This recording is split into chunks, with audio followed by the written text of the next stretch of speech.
Welcome back to Let's Play Neverwinter Nights 2 Mask of the Betrayer. This is Big Los, and we are in the Academy of Shapers and Binders. We have just got the last soul needed to open up Nefris' locked door in her tower, so let's go on back up there and see what's behind it, shall we? Of course we're not going to have anybody waiting for us. No, of course not. See? All clear. Alright, so let's go up to this door and let's see here. Why does it say 58 minutes on Devour Spirit and Eternal Rest? It must be another minor bug. Seems like we've been getting all the bugs lately. Okay, judging from the blast marks around it, the door here has clearly been subject to a barrage of destructive magic spells, but it remains sturdy as ever. 4 hemispherical sockets have been bored into the door itself, apparently by its maker. There's nothing else resembling a keyhole anywhere on the door. An inscription has been engraved across the center at eye level. Yeah, we've read this already. So let's place the marked soul in one of the sockets. The 4th soul housing slides into place. A mechanism within the door triggers, and the lock retracts at last. And we get 1500 XP for that. Suddenly, the runes scribed on the door flare red, and the lock snaps back into place. Something is wrong. Oh no, what could it be? Ah, double-crossed, once again. There, the door is finally open, Araman. We have waited and done all you asked. Araman, I owe you the wages of your treachery. I told you the girl doesn't deserve this. We do it quickly and mercifully or I'll have no part. Silence. Wait. Which one should we do? Yeah, maybe number 1. So, you must be Araman. I've seen you before. In a dream. A dream or a memory? Is there anything left of you inside that hollow shell? Do you know my face? The face of a brother who once ran laughing in your wake? My smiles have faded, and your face has changed many times. But something of you must still remain. Wait a minute. Those memories I saw in my dreams, you're telling me those were my memories? Not the memories of this mask you now wear, but they are yours, yes. What lunacy? Araman, what is this? With respect, I see no reason to play yet more games with... Turn away. Cast your eyes back to Rashaman, to home. Leave this place now, and none will hinder you. Beyond that door you may find truth, but also folly. A folly that will sunder the plains and render meaningless all that you have suffered. Let's see, which one should we choose? Let's go with 3. You expect me to accept my fate? Allow this hunger to consume me? You are the hunger. The rest is a garment to be worn and cast away. But if you are intent upon this, then I cannot protect you any further. My fight is not with you. Well, where are you going then? He is mad. Madder than Nefris ever was. Come, let's make an end to this before he changes his mind. Master Djafi, please. You and I, we live with Thayan ambition and treachery all around us. It taints our actions. But I know that our friendship was never a lie. She's right, Djafi. Even I could see that your affection for Sophia is real.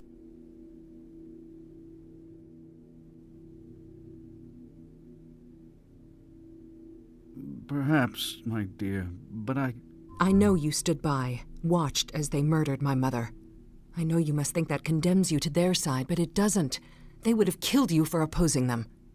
You are the same man who comforted a frightened girl, terrified of the voices in her mind, and taught her to craft little chattering creatures of twigs and clay, real voices to drown out the false. You shame me, my dear. Surviving has become a habit. If I am to break it, you are the best of reasons. Fine. We'll appoint another in your place, Djafi. A wizard with more sense and fewer wrinkles. Alright, so let's take care of these guys. So, we got Master Djafi to come back to our side.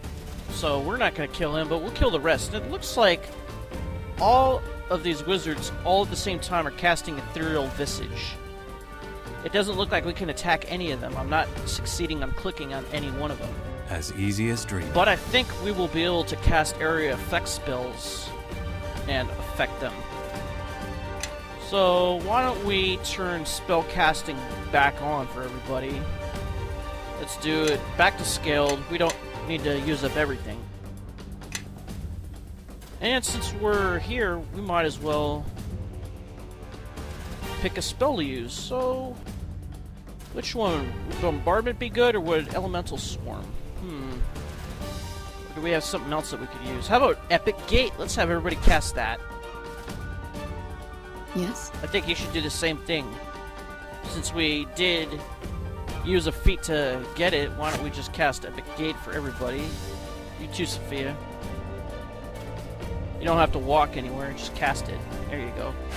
And then if it gets really hard, then we'll cast Hellball, and then that should be it for all of them. To your weapons. And In the meantime, the captain really can't do much because they're all ethereal. But we do have this Rod of Thunder and Lightning. Can we cast Chain Lightning on any of them? Well, we can on 2 of them. But if we click it on one of them, it clicks away, so I guess we can't. But you know what? We can cast a Wand of Fire, and we don't have to click it on anyone. It's just... we can just click it on an area, and it does damage them. Not a lot, like before, but better than nothing. You know, it'll give us something to do before they make an attack and become material once again.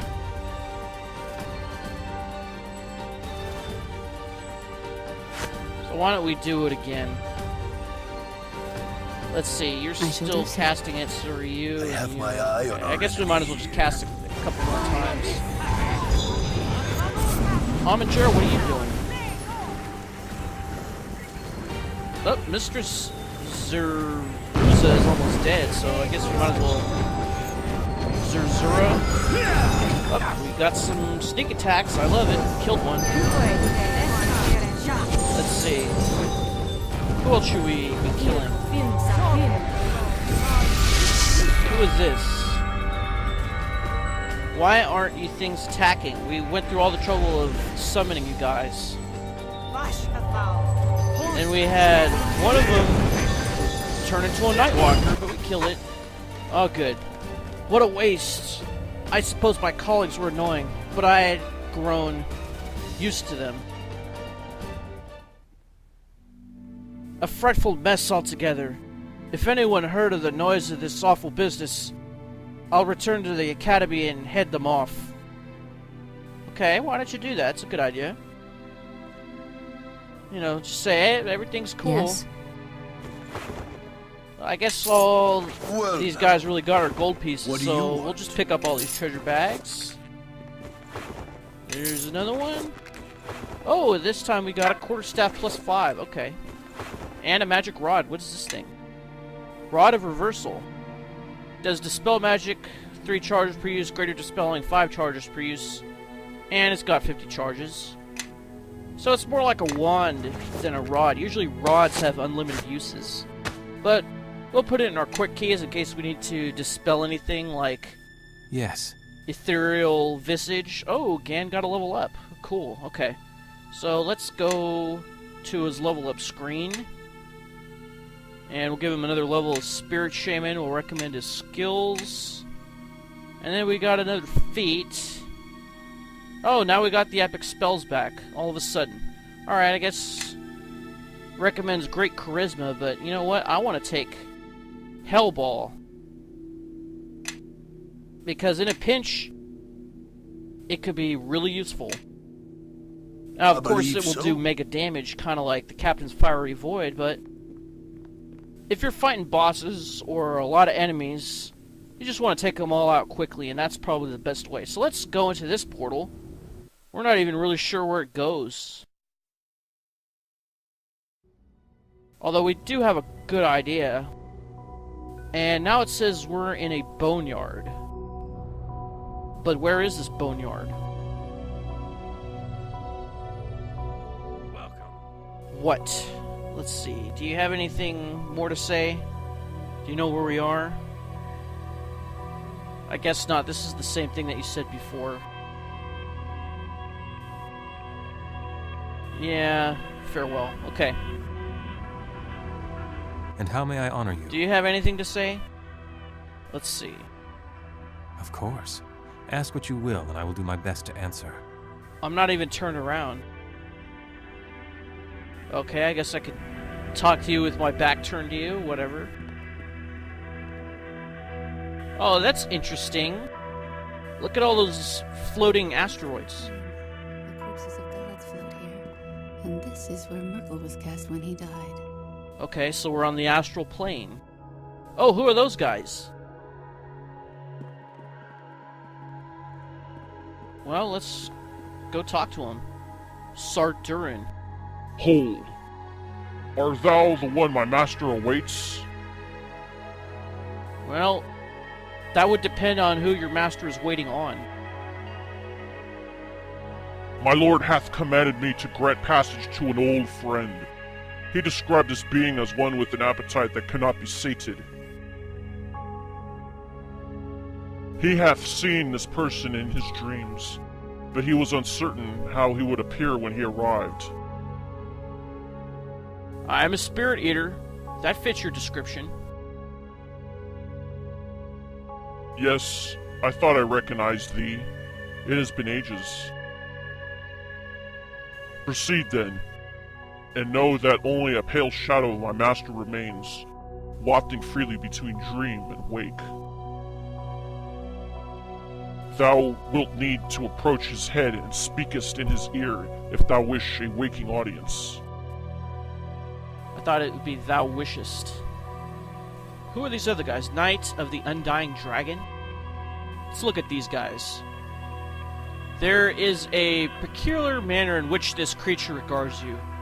Where there is only emptiness or malice in the eyes of the undead you have battled in the past, here there is a suggestion of honor and respect, an archaic chivalry from a time when chivalry was a widely held ideal and not an object of mourning. Its skeletal face and unfamiliar armor designs are perhaps the least of the evidence that this knight is a relic of a civilization and culture long since buried and forgotten by all others. Oh, well, that's interesting. What about these other guys? Let's examine them. 2 pinpoints of orange light glow within the eye sockets of this creature's blackened skull. Charred, battered armor covers what remains of its decayed body. Okay, and they're starting out neutral, so we can't fight them as of yet. But I would like to consume their essences to build up our spirit energy and just to get an essence. So let's talk to this thing. What is this? Are you a dream, a fantasy, a recollection spawned of my own dead mind? Yes, you are that, but you are more too. I know you, Spirit Eater. You are an irony that walks, 2 fates bound together, both severed and incomplete. And you have brought others, cast-offs, discarded souls such as this priestess. She is of the higher planes, tinged with Kalimvor's blind philosophy, salted with the wretched tears of Ilmater's pity. Are you here because Ilmater has now done as Kalimvor did? She can answer you as well as I could, dead god.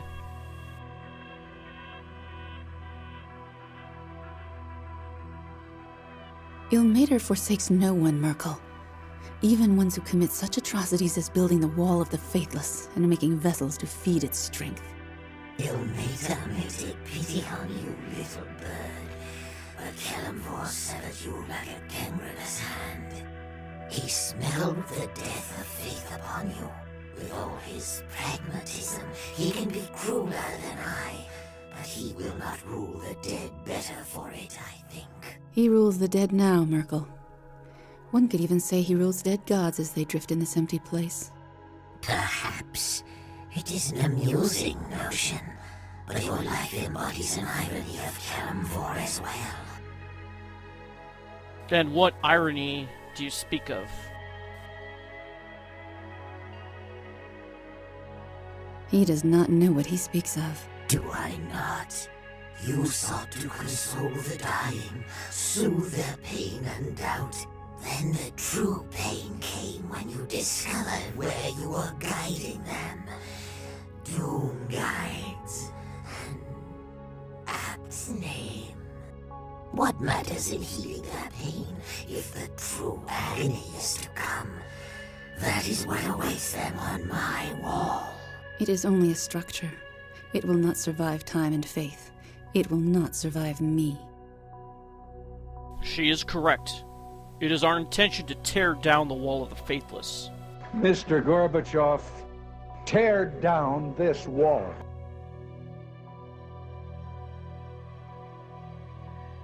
We are both of one mind about this, Myrkul.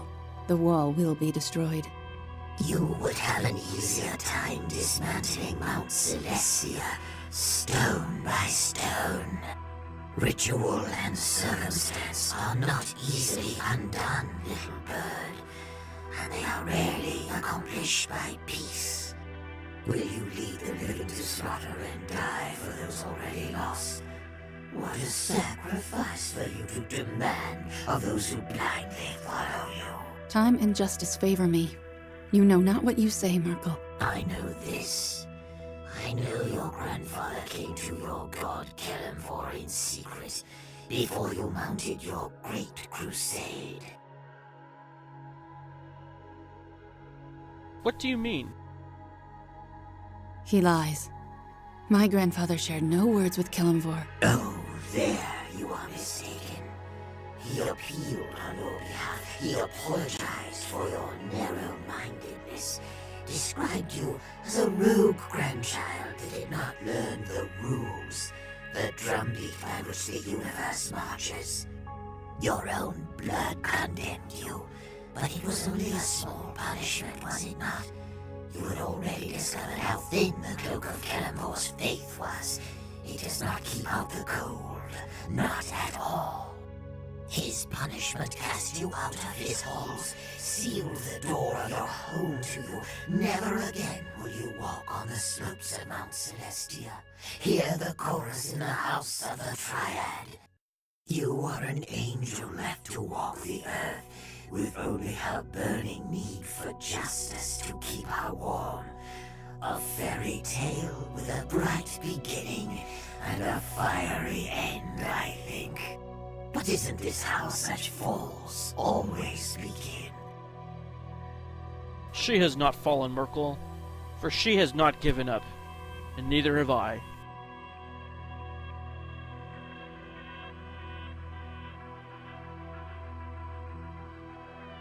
The one I follow speaks in better words than I, but I share their strength.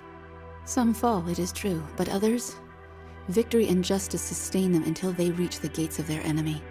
Ah, a crusader's heart. Follow the same path, and the destination shall be no different, little dove. I should have devised punishments and prisons for one such as you, little priestess, who drift from god to god, leaving tracks in the ashes of your smoldering faith. Your wall of the faithless will not endure, Myrkul. Like you, it will die in time. I have accepted death. You, however, perhaps in guarding death's kingdom, you thought such fates were beneath you. Who has fallen now? When you go before Kalimvor, little dove, see what he says to your reasons and your appeals. Ask him to dispense with ritual, with the agonies of the wall, and listen to his answer. At that moment you will fall. You will know that the planes turn, and justice does not drive them. Once you were the lord of decay, of corruption, of wasting away, and now you are at the mercy of all those things. It makes me suspect the universe is just. Like your former god, you favor blunt action and brute force, with little regard for what such actions cause farther down the road. And perhaps what you see is not justice, but only amusement and irony. Two things which I value more. I have questions for you. Save your taunts for another time. And this one, he is bound for my wall, as the Coven said, no? If the wall remains there when death comes for me, I shall crack it from within. Braver and stronger tribes spawn of hags. Despite your ego, the universe does not bend to your whims, and it is I who set the rules long ago. But you still do not believe in gods or faith, even as you look upon my corpse. But I suppose to believe in one such as me. To you that is a death of a different sort, and no less painful than dying within my wall of the faithless. And what other detritus clings to you, Spirit Eater? The Red Woman, she has been here before. All that she is now, she owes to me, and to you, Spirit Eater. Your memory is fading faster than your name, old god, and you're wrong on 2 counts. First, I have never been to the astral realm before this moment, so this is not a reacquaintance. And second, I owe you nothing. But you stood before me just a short time ago, Red Woman, burning with rage and love in equal measure. What a shattered thing you have become, as ignorant of your own nature as the one who leads you. If only your beloved had accepted my judgment of you, your suffering might have ended long ago. Spirit Eater, speak, and tell me what has brought you to this boneyard of gods. Well, I didn't say the sight of you has grown tiresome, Red Woman, even to these dead eyes. Alright, this looks like no boneyard I've ever seen. Where are we? Did you step through a portal without knowing where it led? We are between the planes, Spirit Eater, in a crossroad of sorts. An infinite sky where sensation and dream are sharpened to an edge. And a charnel house for gods who are dead. An easy place to drift and sleep. A kinder death than millions that I contend. But then, the planes do not promise justice, do they? I was told that you were dead and gone. How do you speak? A god does not easily die. He lives in the fears of him, which linger on, in the doubts that he is truly gone, and in the suffering of those whose lives he brought to grief. Yes, Spirit Eater, even your suffering sustains me. Every anguish that you sow, you unknowingly dedicate to me. Every mortal who cowers or cringes at your name, they are also cringing at mine. With every such pain, the embers of my soul burn a little brighter than before. You said that I am 2 fates, bound into one. How can this be? 2 fates, yes, of the hero who plied the sword coast. I awoke in a barrow soaked in blood. I know little, but the other, the betrayer Akachi, he is just as I left him. He is empty now, a ravening void that seeks always to fill itself up, to regain what the wall took from him. So he steals what he lost, a face, a body, a name. These are a mask to be worn for a time, until they are also devoured by his unending hunger. So this hunger within me was once a living man?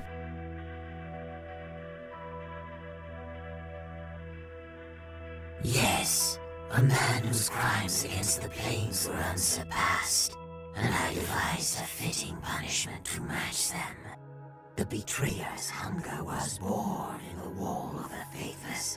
I placed him there, and watched as his mind slowly drained away.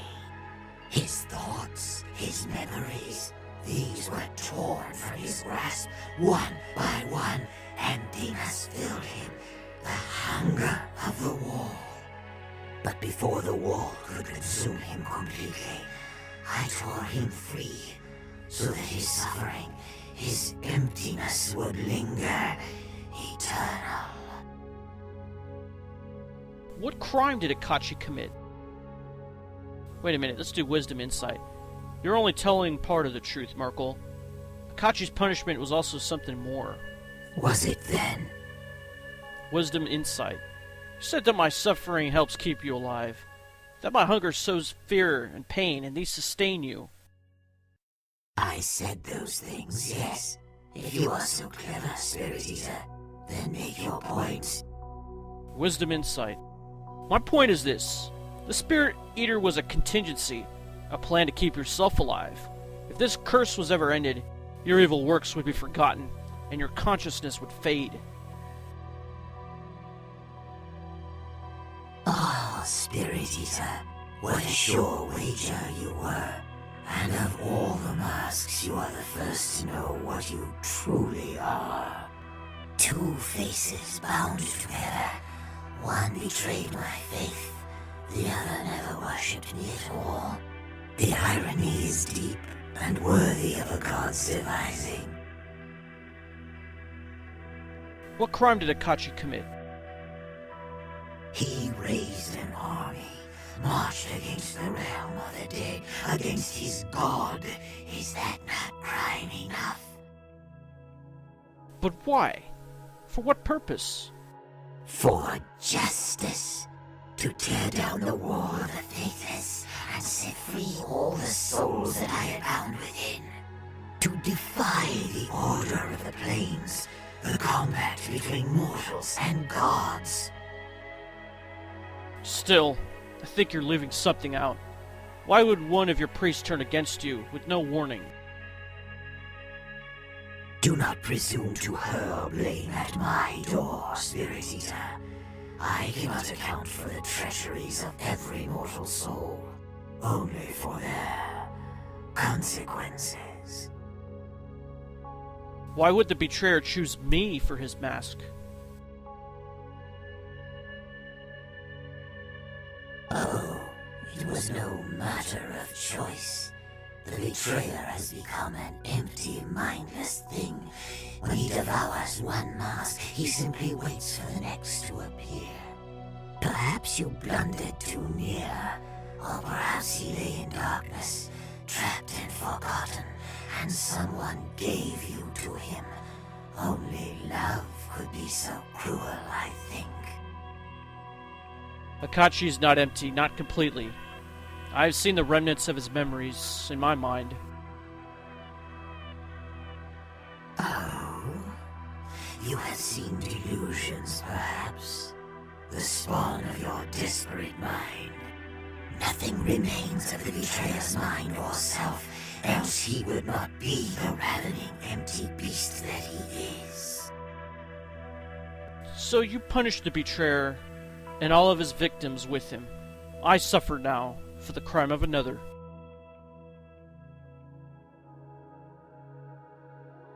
I made a place for Akachi in the wall of the faithless. Your soul has gone to fill it. When the betrayer's hunger finally consumes your body and mind, then your soul will dissolve into the wall, and you will be no more. To reclaim your soul, to tear it from the wall, only in that impossibility might you find your salvation.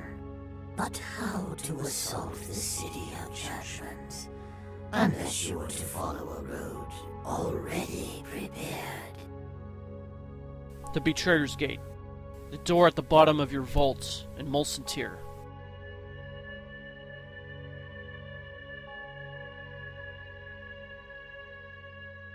Yes, Spirit Eater. That gate is a doorway to the empire that I lost. The realm of the dead. Do you have the key, I wonder? You possessed it once. It is that which you and the betrayer held in common. The silver blade of the demigoddess Gith. And now the sword awaits you, fully forged in the sanctum of one who loves you. Everything in place, almost as though it was planned this way from the start. Someone planned all this? Who? I will let you discover that little morsel on your own, Spirit Eater. I will not be there to enjoy the moment, but just knowing it must occur is amusement enough. Use the blade to open a gate, assault the City of Judgment, and tear your soul from the wall. Finish what Akachi began. Your captains have waited long for your return. When the gate swings wide, they will come like loyal hounds, tongues lolling from their mouths at the very thought of a new crusade. Captains? What captains? I'm the only captain around here. The fallen angel, his wings dark now, their luster surrendered for you. The dragon, bound by a debt that she cannot repay, and the lich, craving the answers that lie beyond the gates. But to whistle up your dogs, Spirit Eater, you will need the blade. Only 2 portals provide passage from this drifting cairn of mine. One brought you here, the other will lead you to the sanctum where the blade and your ally await. Go quickly, Spirit Eater. If you would look upon her face, you will not be her only visitor today. Wisdom/insight. Araman followed me through the portal, didn't he? My hound is clever, is he not? You opened the door, as Araman hoped, and now he follows your ally to a wretched den. You saw him in your dream of the gate, saw him for the priest he once was, who served me at his brother's side, and turned against me at his brother's whim. He chose his brother over his god, but in his brother's defeat, I showed him mercy. He saw his error and repented on his knees. Araman must be centuries old then. And he still lives? By my decree, his body does not age, nor will it, until his quarry is brought to ground. Did Araman really repent? Or did you give him some encouragement? Ah, Spirit Eater, perhaps some part of Akachi does still linger in your mind. You know me as he once did. Yes, I ensured that Araman would not betray me again.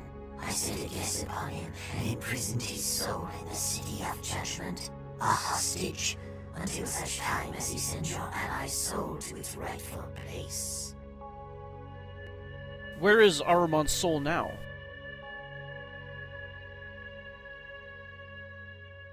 It lies in the few planes still. The decree of a god is not so easy to change, and Kellamvor is loath to reverse any judgment, lest he be seen as too human, too weak. And your ally's very existence breaks his law as well. So Araman serves you still. How can he serve a dead god? His faith in me sustains him. Belief is the currency of the plains, Spirit Eater, as your little dove will tell you. What do you gain from all this, Myrkul? If I end my affliction, you lose your contingency plan, and your life here will fade. Will it? You may spare your soul the agony of the wall, but Akachi will live on. His hunger was born of the wall, born of emptiness. You cannot destroy that which is empty. The Spirit Eater will live on, as will I. And in assaulting the City of Judgment, I glorify you. In everything you do, Spirit Eater, you stoke the embers of my soul. Alright, let's do Eternal Rest. I will leave Myrkul, but not before I grant you the peace that you rightly deserve. Judgment has been too long delayed. Myrkul's time on the plains is done. It is not yours to dispense judgment, Spirit Eater. The hunger of the wall holds no sway over gods. You cling to an empty life, Myrkul, afraid of what lies beyond. Let me show you peace.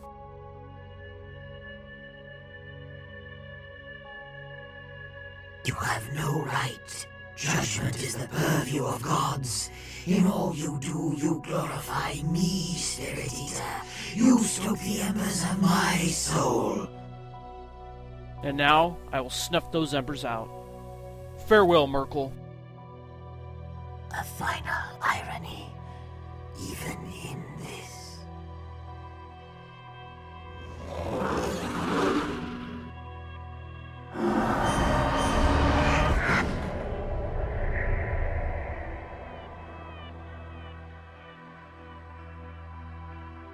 And so, Myrkul at last lies dead. Prepare yourself, as his servants yet live, and they will not be pleased by what you have done. Yeah, and I do hear spells being cast, so they must be putting buffs on themselves, Yes. so... Why don't we... do a Hellball right now? Yes. We'll just see just how powerful this thing is, and we haven't put it into Gann's quick key, so we'll put it in now. And now we'll use it, and we'll cast it over here, and...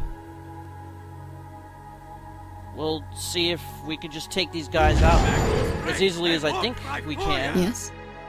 Let's see, and what should you do?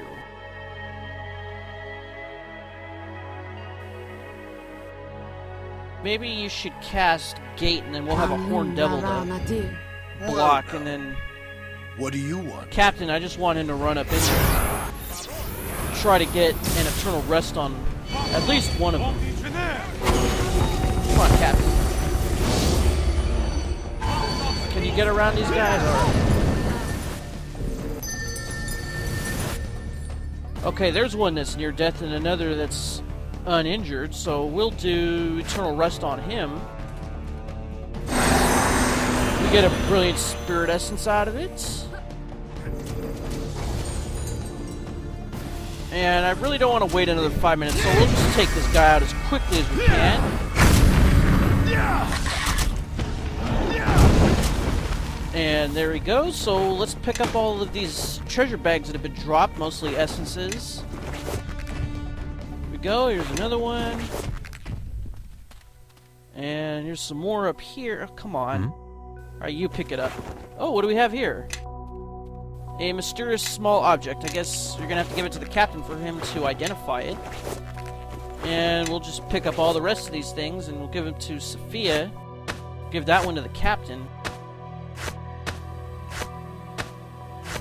There we go. And Well, what do we got here? What do you want? Some bag. Let's see. It gives you a penalty to wisdom -4, decreases diplomacy by 10, increases strength by 4, and increases intimidate by 12. We don't really need that, so we'll give that to Sophia. Okay, so will we be able to catch up with Araman before he does what he needs to do? And who is this final player? Find out next time. This is Big Los signing off. Thanks for watching. See you next time. And Tenga un buen dia.